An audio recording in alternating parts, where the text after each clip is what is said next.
Assalamualaikum warahmatullahi wabarakatuh. Selamat pagi Ibu dosen, Ibu Rahmi Novitasari, SPMP, dan serta teman-teman sekalian. Perkenalkan kami dari kelompok 9. Pada kesempatan ini kami akan mempresentasikan materi yang berjudul Fungsi Produksi Cobb Douglas dalam Ekonomi Produksi Agribisnis untuk memenuhi project base kami.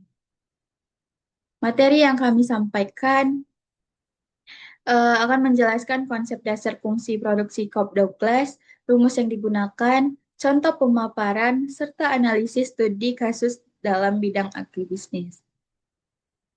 Perkenalkan, kami dari kelompok 9, saya sebagai moderator Naila Putri Reski, dan teman-teman saya sebagai presentator Shirley Farelli dan Arya Bima Ginting. Baik, sebelum memasuki pembahasan utama, izinkan saya menjelaskan terlebih dahulu mengenai latar belakang dari materi ini. Latar belakang produksi merupakan salah satu kegiatan utama dalam sektor agribisnis. Tujuan dari kegiatan produksi adalah mengubah berbagai faktor produksi seperti lahan, tenaga kerja, modal, benih, dan pupuk menjadi hasil produksi atau output yang memiliki nilai ekonomi. Namun, dalam praktiknya, ekonomi sering menghadapi keterbatasan sumber daya. Oleh karena itu, diperlukan suatu metode yang dapat membantu mengetahui faktor produksi mana yang paling berpengaruh terhadap hasil produksi serta bagaimana kombinasi penggunaan input yang paling efisien. Salah satu metode yang banyak digunakan adalah fungsi produksi Cobb-Douglas. Model ini dapat digunakan untuk menganalisis hubungan antara faktor produksi dengan hasil produksi, mengukur elastisitas produksi, serta menentukan apakah suatu usaha berada pada kondisi increasing return to scale, constant return to scale, atau decreasing return to scale. Dengan demikian, model ini sangat bermanfaat dalam membantu pengambilan keputusan untuk meningkatkan produktivitas dan efisiensi usaha agribisnis. Selanjutnya, ada tujuan pembelajaran. Yang pertama, mahasiswa diharapkan mampu memahami konsep dasar fungsi produksi Cobb-Douglas. Kedua, mampu menjelaskan persamaan matematis atau rumus Cobb-Douglas beserta makna setiap variabel yang digunakan. Ketiga, memahami konsep elastisitas produksi dan return to scale sebagai indikator efisiensi penggunaan faktor produksi. Dan yang terakhir, mahasiswa diharapkan mampu memahami fungsi produksi Cobb-Douglas dalam menganalisis berbagai permasalahan yang terjadi pada usaha agribisnis. Melalui tujuan tersebut, mahasiswa tidak hanya memahami teori, tetapi juga mampu mengaplikasikannya dengan kondisi nyata di lapangan.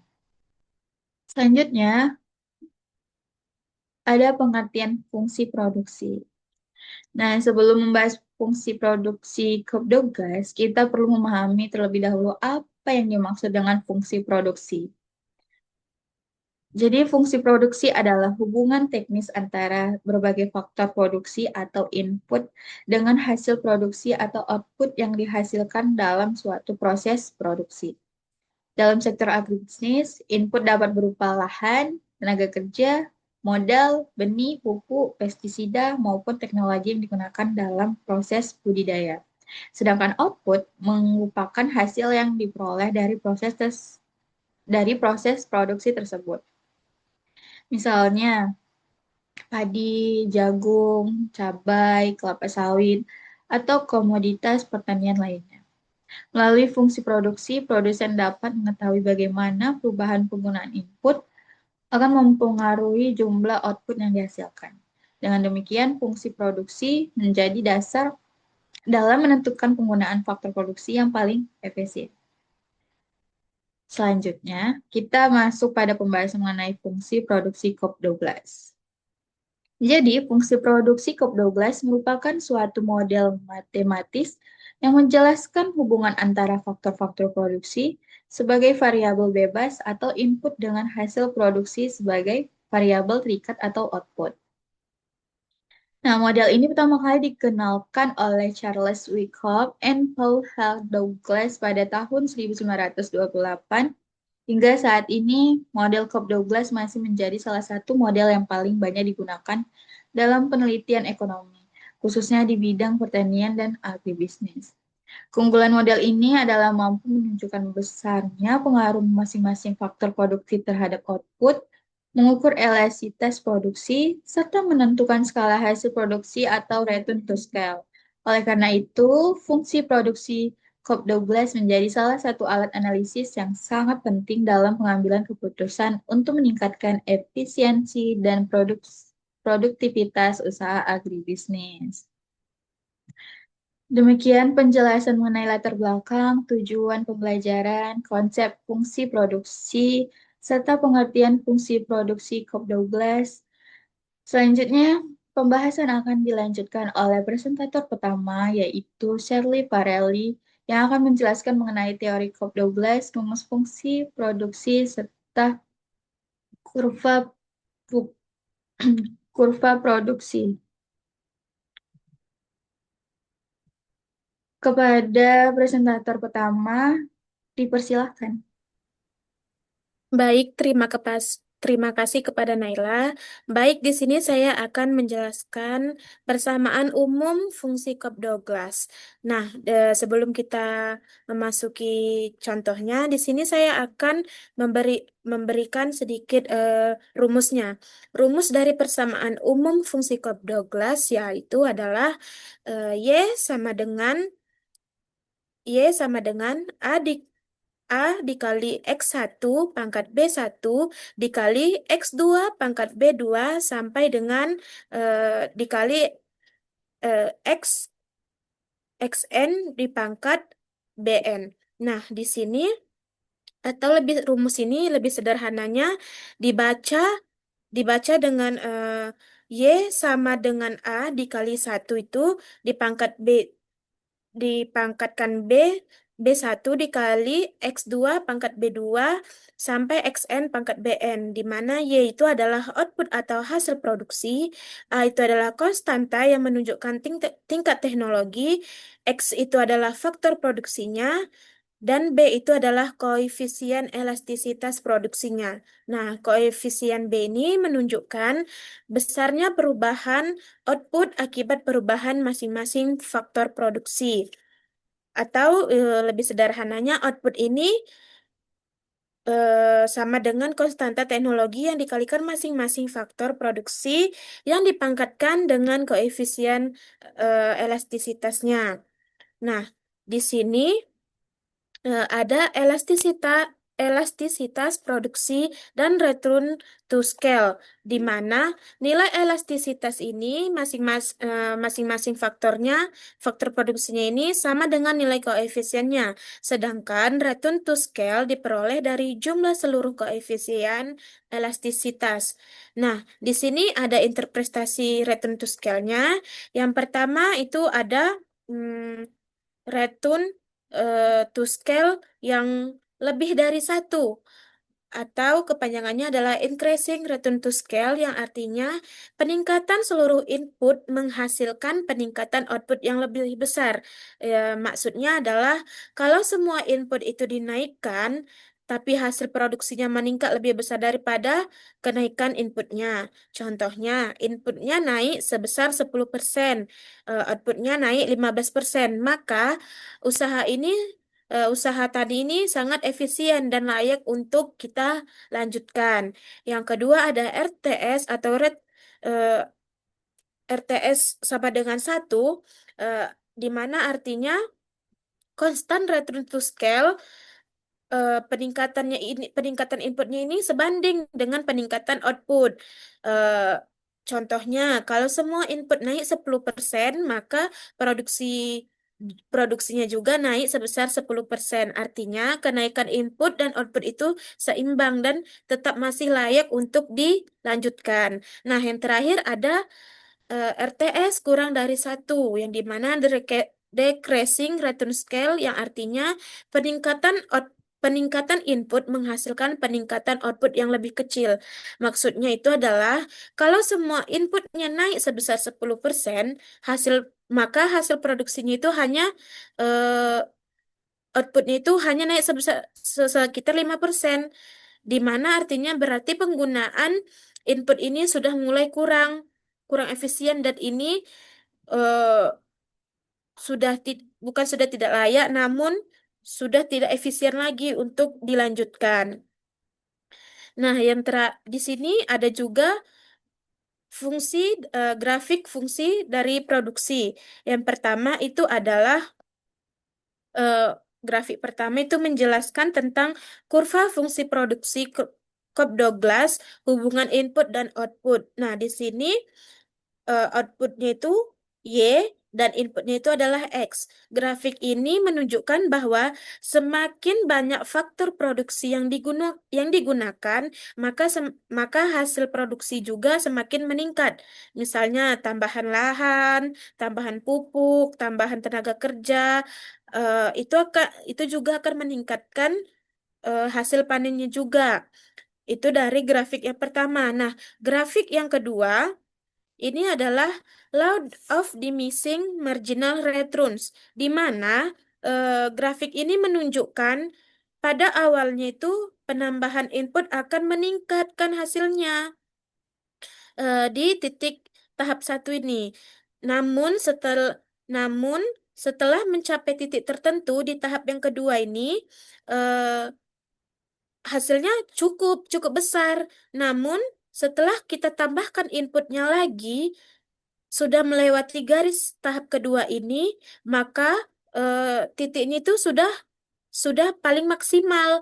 Jika kita tambahkan inputnya itu, maka produksi kita itu akan menurun. Penambahan inputnya masih menambah, tetapi kenaikannya semakin kecil. Lama-lama penambahan ini akan mencapai negatif. Contohnya itu tambahan 1 karung pupuk misalnya, terus tambah lagi panen bertambah 1 ton. Namun jika kita tambah lagi 1 karung pupuknya, panen hanya bisa menambahkan 0,5 ton.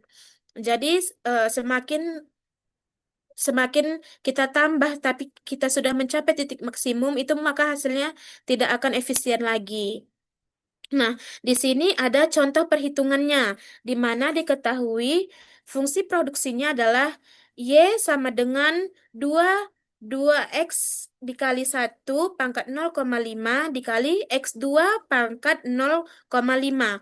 Eh, dengan lahan 16 hektar, tenaga kerja 9 orang, maka eh, Y sama dengan Y sama dengan 2 dikali 16, 2 dikali 16 pangkat 0,5 dikali 9 pangkat 0,5, karena 16 pangkat 0,5 menghasilkan dapatnya 4, karena pangkatnya 0,5 sama dengan akar 2, maka maka dari maka di sini akar dari 16 sama dengan 4. Begitu juga dengan 9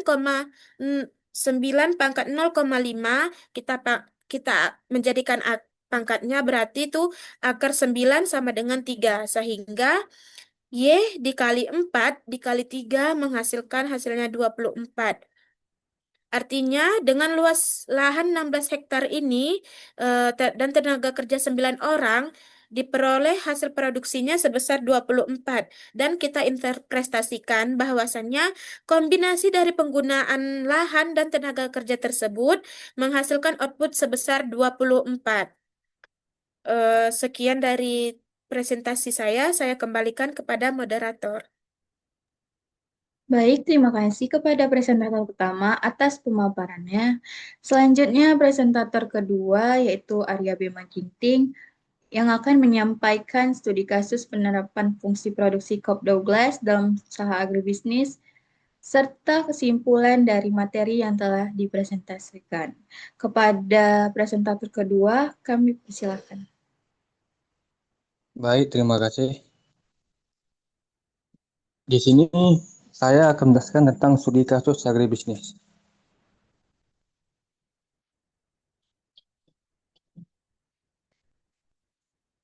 Nah, di sini ada seorang petani padi yang mengelola lahan seluas 2 hektar dengan memanfaatkan 4 faktor produksi utama, yaitu seperti lahan, pupuk, tenaga kerja, dan benih unggul.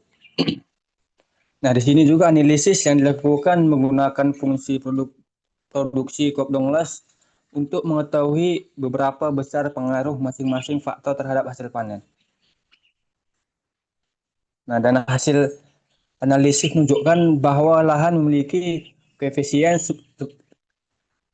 hasil analisis menunjukkan bahwa lahan memiliki koefisien sebesar yaitu 0,45 sehingga menjadi faktor yang paling berpengaruh terhadap peningkatan produksi. Nah, sini artinya pengolahan lahan yang baik atau penambahan luas lahan akan memberikan dampak paling besar terhadap hasil panen. Dan yang kedua itu pupuk memiliki koefisien 0,25 yang menunjukkan bahwa penggunaan pupuk secara tepat dosis dan waktu juga berperan penting dalam meningkatkan produktivitas. Dan ketiga itu tenaga kerja memiliki koefisien 0,20 sehingga efisiensi tenaga kerja tetap diperlukan agar proses budidaya berjalan optimal. Sementara itu benih memiliki koefisien 0,10 yaitu berarti benih unggul tetap memberikan kontribusi meskipun pengaruh relatif lebih kecil dibandingkan faktor lainnya. Nah, di sini penjelasannya jika seluruh koefisien dijumlahkan hasilnya adalah 1,00, hal ini menunjukkan bahwa usaha tani berada pada kondisi constant return to scale. Maksudnya, di sini apabila semua faktor produksi ditingkatkan secara bersamaan sebesar 1%, maka hasil produksi juga akan meningkat sebesar 1%.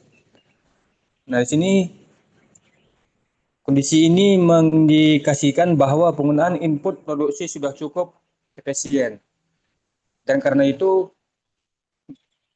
petani sebaiknya mempertahankan komposisi penggunaan input yang ada, sambil terus meningkatkan kualitas pengolahannya agar produktivitas tetap optimal. Next.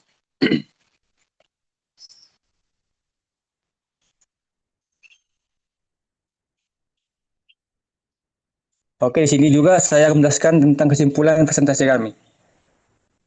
Secara keseluruhan, fungsi produksi Kopdonglas sangat bermanfaat karena tidak hanya menunjukkan hubungan antara input dan output, nah tetapi juga membantu mengukur tingkat elastisitas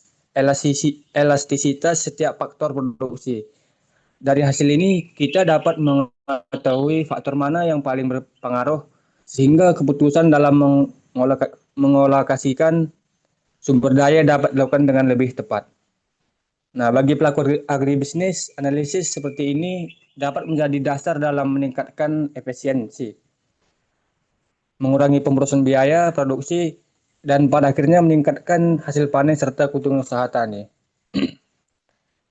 Nah, dari studi kasus ini dapat disimpulkan bahwa peningkatan produksi tidak hanya bergantung pada penambahan jumlah input, tetapi juga pada bagaimana setiap faktor produksi dikelola secara efisien. Dengan menggunakan fungsi produksi Kopdonglas, petani dapat mengambil keputusan yang lebih tepat untuk mencapai produktivitas dan keuntungan yang optimal. Terima kasih. Baik, terima kasih kepada seluruh anggota kelompok atas penyampaian materi yang sangat baik. Demikian presentasi kami mengenai fungsi produksi Kopdonglas dalam ekonomi produksi agribisnis. Kami berharap materi yang telah disampaikan dapat memberikan pemahaman yang pentingnya analisis fungsi produksi dalam meningkatkan efisiensi penggunaan faktor produksi dan produktivitas usaha agribisnis. Kami menyadari bahwa presentasi ini masih memiliki keterbatasan, oleh karena itu kami sangat mengharapkan kritik dan saran yang membangun sebagai bahan evaluasi dan perbaikan ke depannya.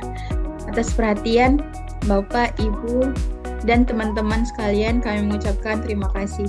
Wassalamualaikum warahmatullahi wabarakatuh.